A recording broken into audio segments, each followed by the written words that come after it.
Cooking, cooking in the kitchen of love. Cooking, cooking, cooking in the kitchen of... Good morning, everyone.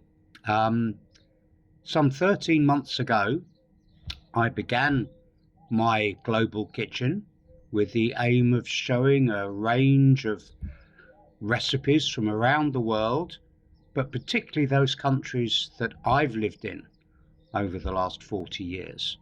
And one of my aims was to show how so many of the dishes which we think of as geographically or otherwise distinct actually share so many common ingredients.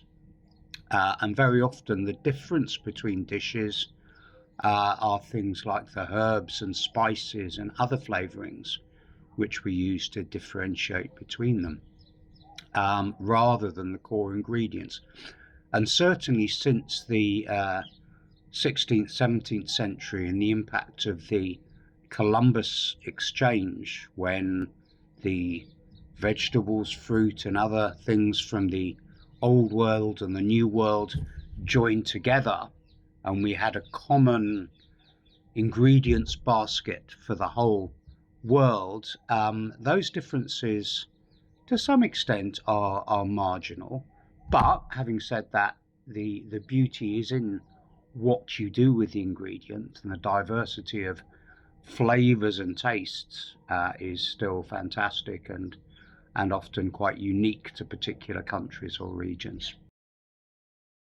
But after 13 months, 56 videos, I think, and over 60 recipes, because some of the videos had 2 or 3 different recipes in them, it's time to close this chapter and move on to the next.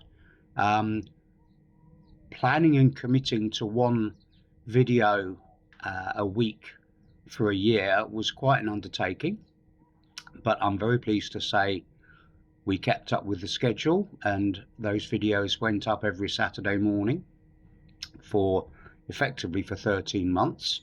And hopefully some of the recipes that I showed you from the UK, from France, from Ghana, from Slovenia, and most recently from Spain were of some interest, and possibly even some inspiration to you. Maybe you made 1 or 2. I'd be very happy if that was the case. And I think certainly my video skills have improved a bit over the last year. So what comes next? One thing which fascinates me is how food and celebration or commemoration are often combined, whether that's Chinese New Year, Scottish Burns Night, or an Australian Christmas. So many occasions have food at their heart as a key element.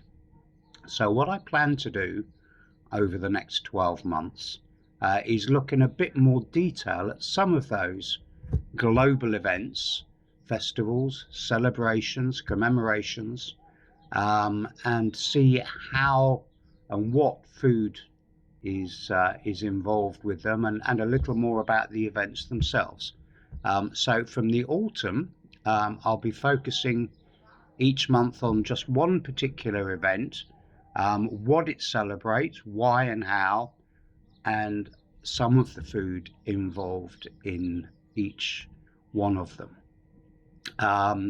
So we'll be kicking off in September with the Cambodian Buddhist festival of Chumben, and then following that we'll be taking a look at Oktoberfest in Germany, and then the Day of the Dead in Mexico, and then continuing on for the next few months after that with one event, as I say, per month. So I hope you'll stay with my channel and watch again in a few weeks' time when we begin the next chapter. And if you can't wait until sometime in September, I will be doing a one-off special probably sometime next month, when I will give you my thoughts and a few tips on what goes into the perfect picnic hamper. So, until then, I hope you have a great summer, and hasta la vista.